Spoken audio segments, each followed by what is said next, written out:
कहानी माँ बेटे की जो दिल को झकझोर के रख देगी। माँ अपने को हमेशा बहुत प्यार करती है। अपने भले भूखे पेट सो जाए लेकिन अपने बच्चों को कभी भूखा नहीं सोने देती, ऐसी होती है माँ। माँ बचपन से ही अपने बच्चों की हर ख्वाहिश पूरी करती है, चाहे भले मेला देखना हो या कुछ खरीदना हो। माँ अपने बच्चों को कभी निराश नहीं होने देती, कैसे भी करके उनकी ख्वाहिश पूरी कर देती है। ऐसी होती है माँ। इस कहानी को पूरा जरूर पढ़े, माँ के प्रति नजरिया ही बदल जाएगी। ये कहानी एक माँ और बेटे की है। माँ अपने बेटे को बहुत लाड प्यार करके पलती है, उसे अच्छा परवरिश देती है, पढ़ाती लिखाती है। माँ हमेशा सोचती है कि अपने बच्चों को अच्छे से अच्छे कॉलेज में पढ़ाए लिखाए, उनको अच्छी शिक्षा दे। इसी तरह ये माँ भी अपने बेटे को खूब पढ़ती लिखाती है। पति बच्चे के छोटी उम्र में ही उसका साथ छोड़ के चले जाते हैं। ये माँ कैसे भी करके बेटे को पढ़ाती लिखाती है। अपने बेटे को पढ़ाने के लिए अपना घर भी बेच देती है। पढ़ाई पूरी करने के बाद बेटे की शहर में नौकरी लग जाती है। बेटे को शहर में एक बड़ी कंपनी में मैनेजर के रूप में नौकरी लग जाती है। बेटा माँ को ये बोल के शहर नौकरी करने के लिए चला जाता है कि वो कुछ दिन बाद उसे भी वहाँ अपने साथ बुला लेगा। माँ हंसी खुशी उसे जाने के लिए बोल देती है। बेटा शहर चला जाता है नौकरी करने के लिए। माँ एक छोटा सा मकान में किराए पे रहती है। कुछ महीनों बाद बेटा शहर से वापस आता है माँ से मिलने के लिए। मन के लिए ढेर सारे कपड़े और सामान लाता है। माँ ये सब देख के बहुत खुश हो जाती है। बेटा बोलता है शहर में उसका बहुत बड़ा घर है, अगली बार आएगा तो तुझे भी ले चलूंगा मेरे साथ, वहाँ रहेगी हमेशा। माँ ये सुन के बहुत खुश होती है। बेटे को इतना तरक्की देख उसके आंखों में खुशी के आंसू आ जाते हैं और बोलती है कि काश उसके पिता भी ये सब देखते तो बहुत खुशी मिलती। ये पल उन माँ और बेटे का बहुत ही खुशी वाला होता है।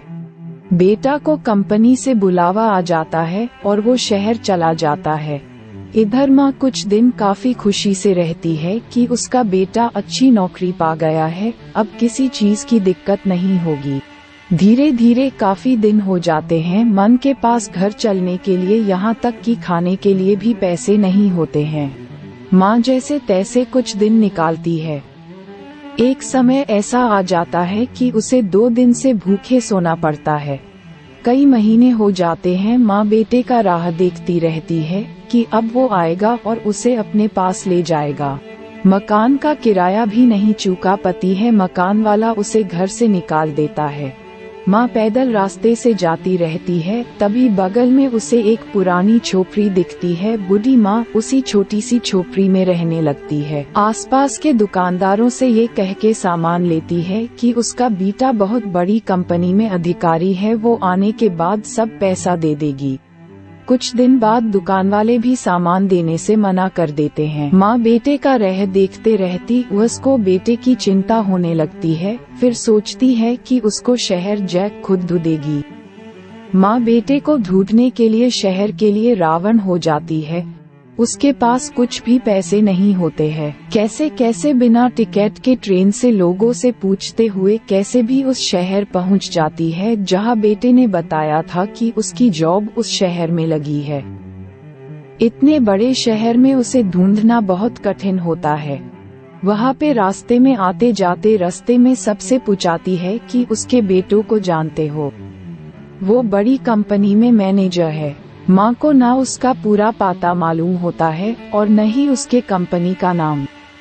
इधर उधर से मांग के पैसे कुछ खा के दिन काटती है कि उसका बेटा मिल जाएगा और उसको अपने साथ ले जाएगा। बेटे को ढूंढने के लिए इधर उधर भटकती रहती है। बेटे का राह देखते देखते रोड के किनारे पेड़ के नीचे सो जाती है।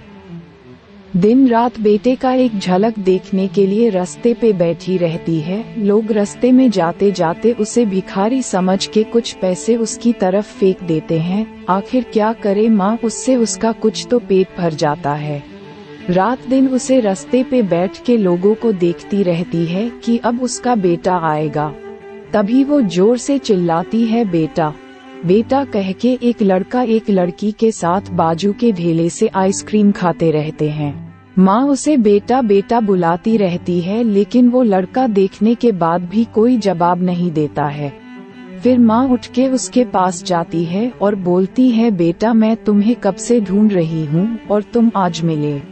फिर उस लड़के के साथ जो लड़की होती है वो बोलती है, ये भिखारी औरत तुम्हें क्यों बार बार बेटा बुला रही है। वो लड़का बोलता है, इन भिखारियों का पैसा मांगने का यही धंधा है, किसी आमिर को देखेंगे तो अपना बेटा बनाने लगती है।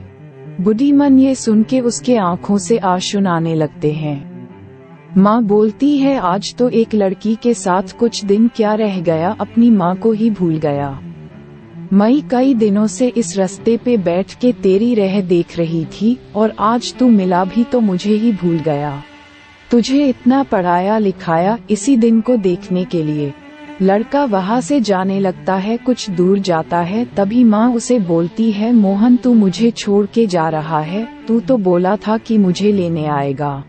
लड़का मोहन और ये बातें सुन के रुक जाता है और बूढ़ी माँ की तरफ गौर से देखने लगता है। देखते हैं जोर से दौड़ते हुए माँ की तरफ आ जाता है और उसके पैरों में गिर जाता है। माँ से लिपट कर रोने लगता है और बोलता है, मैं ही तेरा मोहन हूँ माँ। ये दृश्य माँ और बेटे का किसी के भी दिल को छू लेगा। मोहन बोलता है, मुझसे गलती हो गई, मैं माफी के लायक भी नहीं हूँ। मेरी वजह से तुझे कितनी तकलीफ उठानी पड़ी, तेरी ये हालत देख के पहचान नहीं पाया, मुझे माफ कर दे। माँ बहुत ही दुखी स्वर में बोलता है। माँ ने अपनी पूरी आपबीती सुनाई। बेटा माँ को लेके अपने घर चला जाता है और अपने माँ की खूब सेवा करता है। कुछ दिन बाद उसकी शादी हो जाती है। पूरा परिवार हंसी खुशी साथ रहने लगता है। माँ का ममता अद्भुत होता है। माँ अपने बच्चों की हर गलती को माफ कर देती है। वो हर समय अपने बच्चों के लिए अपना प्यार बरसाती रहती है। माँ सभी से यही निवेदन करूँगा, माँ बाप का सहारा बने, उन्हें जब जब तुम्हारी जरूरत पड़े उनके साथ खड़ा रहे। मुझे उम्मीद है ये कहानी आप लोगों को जरूर पसंद आई होगी। अगर आपको ये कहानी पसंद आई होगी तो इसे अपने दोस्तों के साथ भी जरूर शेयर करें ताकि उन्हें भी मोटिवेशन मिले। धन्यवाद। अगर ये कहानी अच्छी लगी हो तो वीडियो को लाइक कर लेना और चैनल को सब्सक्राइब जरूर कर लेना ताकि ऐसे ही वीडियो और भी मिलते रहे। धन्यवाद वीडियो को देखने के लिए।